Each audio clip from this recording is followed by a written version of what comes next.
Во петок во СРЦ Кале концерт на Нокаут. Јас ќе наречам концерт на журка по повод 20 години јубилеј од првиот концерт на Нокаут и во пресретна настанот, односно на само 2 дена пред концертот, Никола Перевски Пере гостим во студиото на Репортер. Пере, здраво! Здраво и добро ве најдов. Ти благодарам што дојде и на овој ден оваков денеска. Да. Врнежлив и никаков, ама тоа не значи дека ние нема да имаме убав муабет.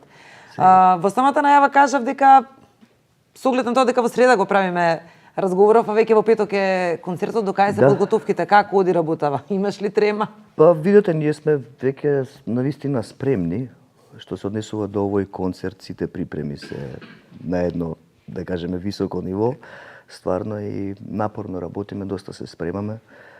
Всушност, како и секогаш, значи без разлика и дали е концертов сега на 23 или не, ние навистина имаме еден континуитет на работа и работиме како бенд веќе еве со оваа постава 15 години. Колку часа ќе трае концертот, што да очекува публиката? Што ќе покажете? Па мислам дека ќе биде двочасовен концерт, се разбира, целовечерен концерт. Така.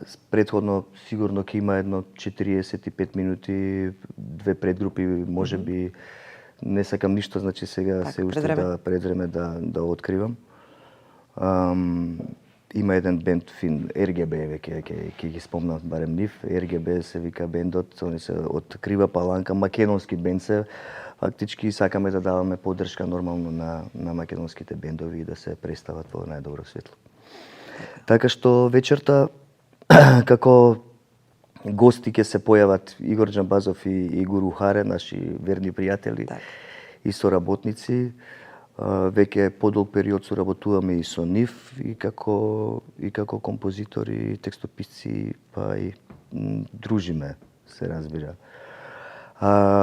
Вечерта се надевам дека ќе дадеме позитивна енергија и она што најдобро го знаеме ќе го покажеме таа вечер и се надевам дека публиката навистина ќе си помине многу убаво и мислам дека градот има најубава понуда во петок вечер. Барем за оваа недела, мислам дека петок вечер е најдобрата понуда во градот. Се служувам со тоа дека е најдобра понуда во градот од причина што веројатно Нокаут е бенд и од моето време и ќе те вратам повеќе од 20 години назад. Како настана Нокаут? Нокаут настана како и сите работи што се случуваат сосема случајно, значи така настане и Нокаут. Јас учев бев тогаш во средното музичко училиште. Чинам дека бев втора година, мислам така нешто, а Дарко Димитров беше на факултетот за музички уметности, постар нели од мене. Нормално и Дарко не гледал, пошто јас имав претходен еден бенд кој се викаше Аперитив. И Дарко не гледал и не приметил, не знам на кој настап во живо негде сме настапувале, не се сеќавам точно каде. И забележал веројатно дека има некаков потенцијал во сето тоа. И се видовме, се сретнавме на факултет, ме повика, дојди, имаш ли време за едно кафе?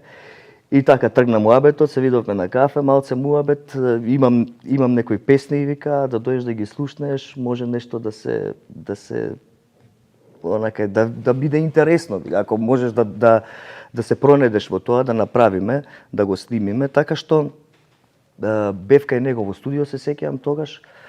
Во куќата беше многу интересно, многу интересен пристап на работа. Сега ќе си го вратам филмот како све сме работеле тогаш на ленташи, па префрла и на касети, па лудило продукција сме правеле.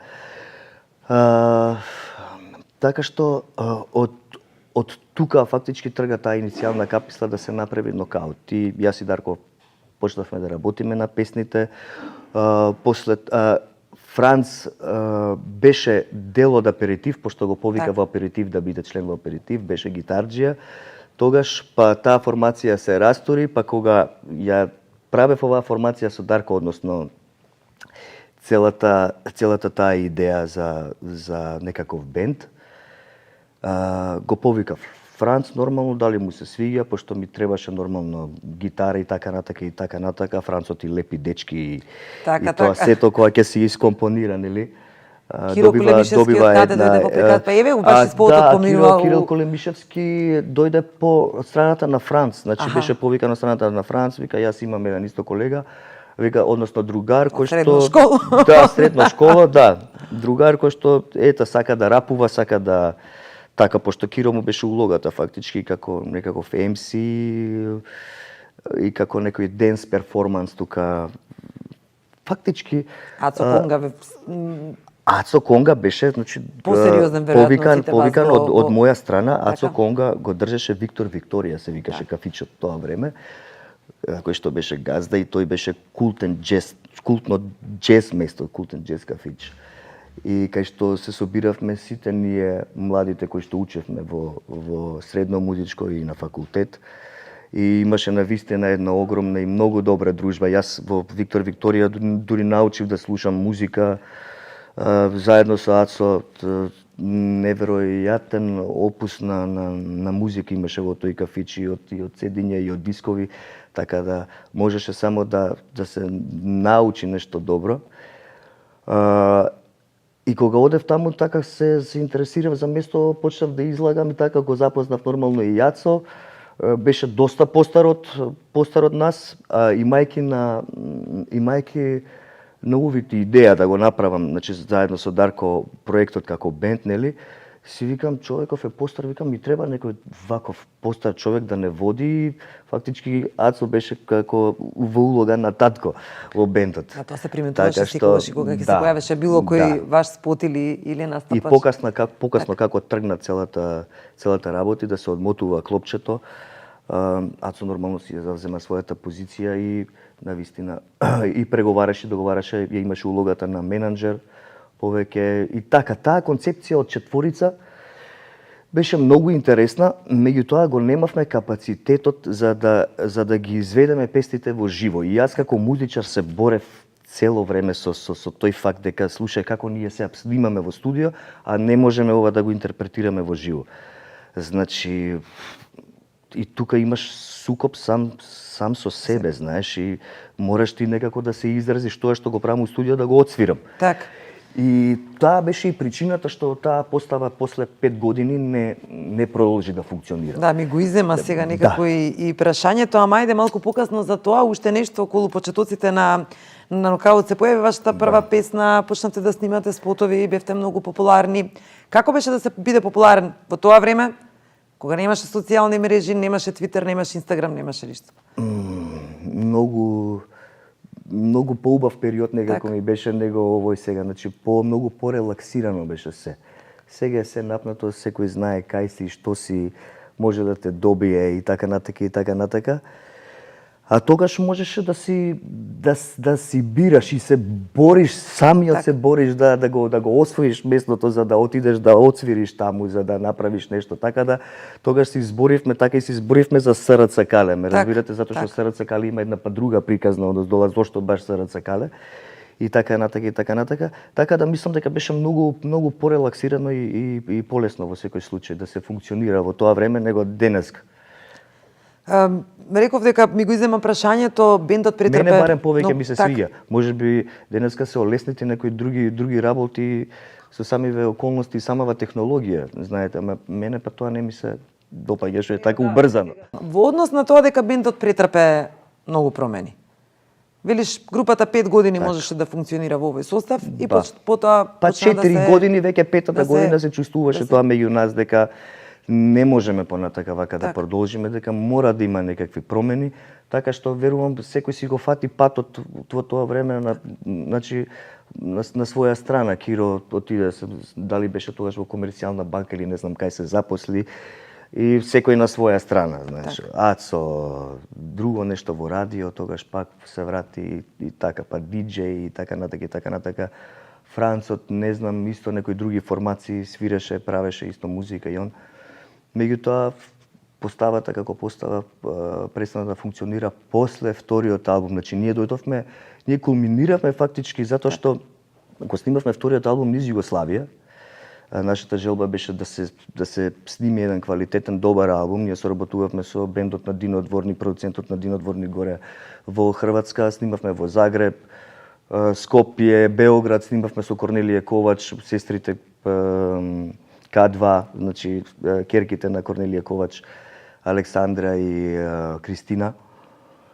Лјубљана, мислам, така што дојдовме на вистина до еден квалитетен, добар материјал, што кажеме, слушај, ова мора да го работиме и да го изработиме во живо. Океј, немаше бендот капацитет и тука престана целата таа Бендот престана во битка, тој состав. да, во тој состав. Ти да. продолжи во Апсолутно, друг ми требаше состав, после така? тоа 3 години само барав музичари, односно луѓе, за да можам да ги оформам, да го отсвират она што сме го создавале претходно тие години. И не беше моментот да најдам јас само музичари, туку барав карактери луѓе, за да опстоиш ти и да направиш еден бенд, на вистина треба да си со луѓе пред се, не само музичари, пошто ти можеш да бидеш најдобар музичар, ама да не си човек. Веројатно успеа да најдеш формулата, успеа да најдеш музичари и продолжите.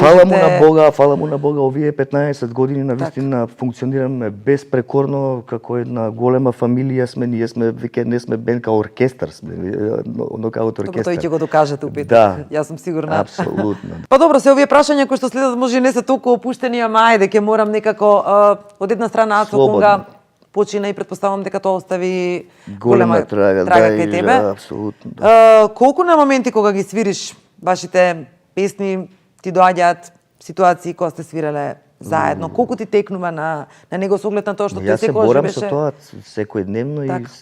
секогаш, значи јас кога ќе излезам на сцена и без разлика и да чујам некоја песна од тоа време, мислам ми се отвараат слики, емоции, се враќаат. Тоа е, значи, навистина и тогаш бевме како една фамилија, навистина пријатели, толку многу концерти и настапи заеднички да некако многу се поврзавме и навистина ми е жал и што ете така млад човек си отиде многу брзо. Меѓутоа тоа е што е, одиме понатака во животот, Ацо остави добро дело позади себе. Две прекрасни деца плюс онака фамилија, апсолутно.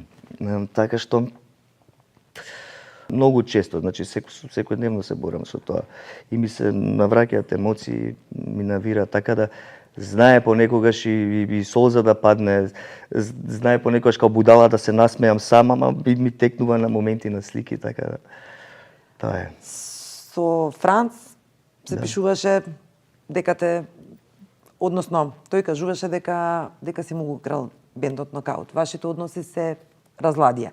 Некако и тоа ни дојде така, како што се случи со Франц? Човекот се оцели едноставно за Америка, значи тоа беше неговата желба да оди да живее во Америка и ако оди да живее во Америка, значи бендот не треба да постои. Значи зошто тоа така да биде? Не можам ја она што сум го отворил и 20 години претходно, односно 15 години, пошто он 5 години веќе не е тука, 4 од 2014, се извинувам. Не може тоа да го оставам претходно што сум го отворил и да кажам не важи ова, пошто ти сега ќе сидеш во Америка и ние не можеме да работиме. Или под друг бренд да работиме. Како сега сум го градил до сега брендов, до вчера, и од денеска да не можам да постојам под ова име. Така да тоа се некој веројатно егото е малце поголемо од човекот, секогаш и во тие моменти не се знае како да се изреагира или што да се изјави и што да се дали пишуваше на Facebook јавно, сега ми е. И што да се каже, ама мислам, работиве, како да кажам, се одвиваат некако природен процес, он се оцели за Америка, јас па година дена после тоа заминав за Барселона од 2014 до 2015. И така, он остана, уште не е вратен во Македонија, ние си функционираме и ден денеска и тоа е тоа. Значи не му го украде брендот Нокаут, групата Нокаут. Значи, он е секогаш добредојден, кога ќе сака он и поканет и на овој концерт, зошто да се расипува нешто кога е правено со љубов, затоа што Нокаут за мене не представува удар во боксот или не знам каков термин. Значи, за мене Нокаут представува една љубовна приказна, која е навистина и не љубоморна, не ја чувам љубоморно, туку ја ширам. Пред малку спомна дека Отиде за Барселона. Зошто отиде за Барселона? Затоа што имав желба да се доедуцирам во оној дел каде што сметав дека треба да примам знаење, да кажам, односно тоа што го работам како продукција, како музика, така што завршив на факултетот САЕ, на катедрата за електронска музика, кај професорот Тони Верди, го поздравувам ако гледа. Па може да биде у Шпанија, се гледаме ние. Поштован интернет оди. Да. Така што навистина и добро ми дојде, никош во животот не сум ни помислил дека ќе живеам во Шпанија или пак ќе студирам нешто или пак ќе го изучувам на пример шпанскиот јазик. Добро, научи ли шпански? Барселона, си, comprendo todos и hablar español. Изненадно шпера, па добро живе. Одиш често таму? Сега го спремаш концертот, претпоставувам дека не. Меѓутоа еве кога ќе заврши концертот? Кога ќе заврши концертот, јануари месец би требало да се после нова година, мада гледам како ми се обврските и тука, не сакам да го запоставам ни нокаут, ни сето она што го работам овде си имам и фамилија, 2 дечиња, така да Скопје, Македонија за мене се. Ме сваќате. Промената е секогаш добре дојдено. Мене ми беше планот на вистина да го сменам екранот, да го сменам каналот и работев на инспирација. Значи, јас осетив еден период, баш тој период и Франц кога си отиде, кога ги добив тие удари со нож во грб, што се вика, пробав да избегам малце од таа ситуација и ми требаше друго место ради инспирација, затоа што овдека многу ме гуша работите ВМРО, СДС, ВМРО, седни на оваа маса, овој за тоа, седни на оваа маса, ако не од трета навика таму за нешто друго, така што многу бев, како да кажам, не ми одговараше климата за да можам да седнам и да направам песна. Ме сваќате, значи за еден творец му треба голема слобода да може да се изрази. Таа слобода пробав да ја најдам надвор и мислам дека не сгрешив. Велиш тука имам фамилија, тука се моите деца. Колкавите се керките? Првата керка моја има 20 години, значи она е сега студира на факултетот ЕСРА. Она ти е значи и другарка пред се. Да, она ми е пред се и другарка и колешка и се и навистина и заедно се трудиме и се едуцираме сега заедно и си потпомагаме еден со друг, значи многу околу тоа разговараме, многу снимаме, работиме. Втората керка Каја сега има 11 години, се 9 години разлика. Тоа знаеш во животот кога планираш, не може, значи, кога не планираш, искача. Секогаш. Така да, супер живи, здрави ми се двете, многу си ги сакам, среќни деца, Каја е 600 оделение. Ќе дојдат на концертот? Супер напред, ќе дојдат на концертот. Претпоставувам на голема така? Ќе дојдат, него керката моја е веќе пета година ме прати на овакви поголеми концерти и настани како бек вокал, значи пратечи вокали, пее пратечки вокали заедно со братот мој и со дел од екипата на Нокаут. Значи поголемата керка талентот за музиката го наследи од тебе. Па да, можам да ти кажам дека помалата е поталентирана и од мене и од неа. Ајде. Али е поповлечено е малото. И така да она неќе многу Ќе дојде израз малце подоцна, да. Да, треба да созре уште малце па да почне да се докажува. Ти благодарам на прекрасниот разговор и сум сигурна дека петок имате одличен концерт. И еве сакам јавно да ги поканам и читателите и гледачите на Да, ти благодарам на интервјуто, ти кажам јас за тоа ти викам како стареам, се повеќе некако имам фобија од интервјуа, знаеш, не, овде гледам ништо не е страшно, супер, кај нас е многу убави. Ги поканувам сите оние кои што сакаат да дојдат во петок, значи да си земат веќе карти, мислам дека и картиве денеска се при крај, завршуваат. Мислам дека се при крај, како да најави Авалон, организатори на концертот за продукција, да не заборавиме да ги така е, Авалон и заборев да напоменам фактички за СРЦ Кале, да, и која е причината зошто сме во СРЦ Кале, значи ние не дека не заслужуваме и Борис Трајковски правевме 2015 и не знам каде.